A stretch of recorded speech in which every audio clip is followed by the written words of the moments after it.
नमस्कार साथी, स्वागत है एक बार फिर से आप सबका आपके अपने YouTube चैनल पर। तो आज के हम इस वीडियो में बात करने वाले 2021-22 वाले पेपर को लेकर, जो कि एक्सटेंशन 122 का है। तो फर्स्ट क्वेश्चन क्या है हमारे? फर्स्ट क्वेश्चन हमारे वो है, संचार एक देश तरफा प्रक्रिया है। जो संचार और कम्युनिकेशन है वो क्या है? एक तीन तरफा प्रक्रिया है, ठीक है, 3 वेज प्रोसेस है, ठीक है ना। आगे बात करें रहा है कि अरस्तु के अनुसार संचार प्रक्रिया में डैश अवयव होते हैं। जो अरस्तु के अनुसार भी है, जो संचार की प्रक्रिया में मुख्यतः 3 चरण होते हैं। आगे क्वेश्चन दे रखा है कि प्रीसाइज शब्द लैटिन भाषा के शब्द प्रीसीज्म से बना है, इसका मतलब डैश होता है। तो इसका क्या मतलब होता है? उसको होता है कट ऑफ या काटना होता है, ठीक है। उसके बाद में आगे क्वेश्चन दे रहा है कि डैश अभिग्रहण प्रक्रिया का प्रथम पद है। जो अभिग्रहण प्रक्रिया है उसका प्रथम पद क्या होता है? वो होता है जागरूकता होता है, ठीक है, अवेयरनेस होता है, ठीक है ना। आगे बात करें, आगे क्वेश्चन है कि उर्वरकों का अधिक उपयोग डैश अभिग्रहण का उदाहरण है। तो वो क्या कहलाता है? अति अभिग्रहण का उदाहरण होता है उर्वरकों का अधिक उपयोग, ठीक है ना। आगे क्वेश्चन की बात करें, आगे क्वेश्चन दे रखा है कि फिडेलिटी संचार प्रक्रिया के सभी तत्वों का वफादार डैश है। जो फिडेलिटी संचार प्रक्रिया के सभी तत्वों का वफादार डैश है वो क्या है? आपके प्रदर्शन है, ठीक है ना, प्रदर्शन होता है या परफॉर्मेंस जिसे कहा जाता है, ठीक है। आगे क्वेश्चन की बात करें, आगे क्वेश्चन है कि प्रवर्तक को डैश के रूप में भी जानते हैं। जो प्रवर्तक होता है, ठीक है, उसे किस रूप में जानते हैं? आप साहसी रूप में भी जानते हैं, ठीक है ना। आगे क्वेश्चन दे रखा है, प्रसार शिक्षण विधियों को डैश विधियों के रूप में भी जाना जाता है। जो प्रसार शिक्षण विधियां होती है उनको किस रूप में भी जाना जाता है? संचार प्रक्रिया के रूप में भी जाना जाता है या कम्युनिकेशन के रूप में भी जाना जाता है, ठीक है ना। आगे क्वेश्चन क्या दे रखा है कि अतिकालीन अभिग्रहणकर्ता समाज में नवाचार को अपनाने वाला डैश होता है। जो अतिकालीन अभिग्रहणकर्ता होता है वो समाज में नवाचार को अपनाने वाला क्या कहलाता है? अंतिम होता है, ठीक है ना, लास्ट होता है ये। आगे क्वेश्चन की बात करें, आगे क्वेश्चन कि स्पर्श के आधार पर, यानी स्पर्श के आधार पर अमौखिक संचार डैश कहलाता है। जो स्पर्श के आधार पर अमौखिक संचार है वो क्या कहलाता है? हैप्टिक कहलाता है। क्या कहलाता है? हैप्टिक कहलाता है, ठीक है ना। आगे क्वेश्चन की बात करें, आगे आपके मल्टीपल चॉइस क्वेश्चन है, उसमें से फर्स्ट क्वेश्चन है कि एक्सटेंशन एजुकेशन नामक पुस्तक के लेखक कौन है। जो एक्सटेंशन एजुकेशन नामक पुस्तक है उसके लेखक कौन है? तो ए रेड्डी है। कौन माने जाते हैं? ए रेड्डी माने जाते हैं, ठीक है ना। आगे क्वेश्चन की बात करें, आगे क्वेश्चन है कि चेहरे के भाव है वो कौन सा संचार कहलाता है? तो अमौखिक संचार कहलाता है, ठीक है, नॉन वर्बल कम्युनिकेशन कहलाता है, ठीक है ना। आगे क्वेश्चन की बात करें, आगे क्वेश्चन दे रहा है कि अभिग्रहण प्रक्रिया की दूसरी स्तर है। जो अभिग्रहण प्रक्रिया है उसकी जो दूसरा स्तर है वो क्या कहलाता है? रुचि कहलाता है, इंटरेस्ट कहलाता है। क्या कहलाता है? इंटरेस्ट या रुचि जिसे कहा जाता है। उसके बाद में आगे क्वेश्चन दे रखा है आपके, आगे क्वेश्चन है कि निम्न में से कौन सी समूह संपर्क विधि है। जो इनमें से जो है कौन सी समूह है जो संपर्क विधि है? तो वो कौन सी? आपकी मेथड डेमोस्ट्रेशन या विधि प्रदर्शन जिसे कहा जाता है, ठीक है ना।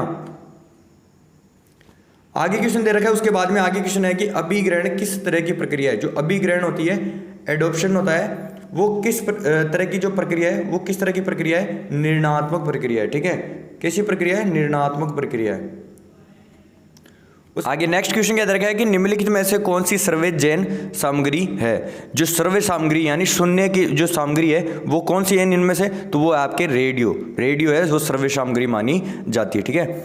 आगे क्वेश्चन की बात करें, आगे क्वेश्चन है कि निम्न में से किस पेज के अंत में दिया जाता है। यानी निम्न में से किस पेज के अंत में दिया जाता है। जो पेज के अंत में दिया जाता है वो फुट नोट दिया जाता है। क्या कहा जाता है? फुट नोट दिया जाता है, ठीक है ना, या जिसे पाद टिप्पणी कहा जाता है। उसके बाद में आगे क्वेश्चन की बात करें, आगे क्वेश्चन है आपके कि निम्नलिखित में से कौन सा गुण अतिकालीन अभिग्रहणकर्ता का है। यानी निम्न में से कौन सा गुण है जो अतिकालीन अभिग्रहणकर्ता का है? तो वो क्या होता है? फिर रूढ़िवादी या कंजर्वेटिव जिसे कहा जाता है। रूढ़िवादी या कंजर्वेटिव जिसे कहा सामाजिक तंत्र में नवाचार के फैलने को क्या कहा जाता है? उसे कहा जाता है आपके विसरण या डिफ्यूजन जिसे कहा जाता है, ठीक है। क्या कहा जाता है? डिफ्यूजन या विसरण जिसे कहा जाता है। आगे क्वेश्चन की बात करें, आगे क्वेश्चन है आपके निम्न में से कौन सा श्रव्य द्रव्य संचार साधन प्रोजेक्टेड साधन है। तो वो कौन सा होता है? सिनेमा घर होता है, जो दृश्य भी होता है और श्रव्य भी होता है। आगे क्वेश्चन की बात करें, आगे क्वेश्चन है आपके थ्योरेटिकल पार्ट में फर्स्ट क्वेश्चन दे रखा है आपके कि अरस्तु का संचार मॉडल क्या होता है। जो अरस्तु है उसके अनुसार जो संचार मॉडल था वो क्या होता है उसके बारे में आपको बताना है। आगे क्वेश्चन दे रखा है कि संचार अंतराल या कम्युनिकेशन गैप किसे कहा जाता है उसके बारे में आपको बताना है, ठीक है ना।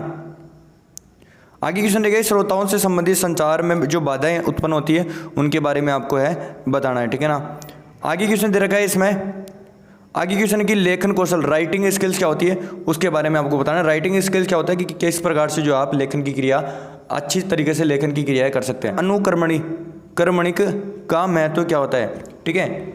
इंडेक्सिंग का जो महत्व होता है वो क्या होता है उसके बारे में बताना है। इंडेक्स का महत्व है कि कोई भी विषय में पढ़ने में आसानी रहती है, हमें किसी भी टॉपिक पे जाने में आसानी रहती है कि किसी पेज पे अपने को जाना है तो उसमें आसानी रहती है। उसमें जितने भी अंदर पार्ट्स है उनका जो हेडिंग है ये उस किताब को या इस डायरी को पढ़ने में क्या करती है आपकी जो है आपकी रुचि बढ़ाती है उसमें।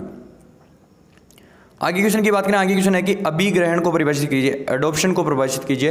एडॉप्शन के बारे में आपको बताना है, ठीक है। जनसंपर्क विधियां कौन कौन सी है उनके बारे में बताना है। कॉन्टैक्ट मेथड कौन कौन से होते हैं, ठीक है। ग्रुप समूह संपर्क विधि क्या होती है। समूह संपर्क में क्या होता है जिसमें समूह में लोग बैठकर क्या कर रहे हैं विचारों का आदान प्रदान करते हैं, उसे समूह संपर्क विधि कहा जाता है।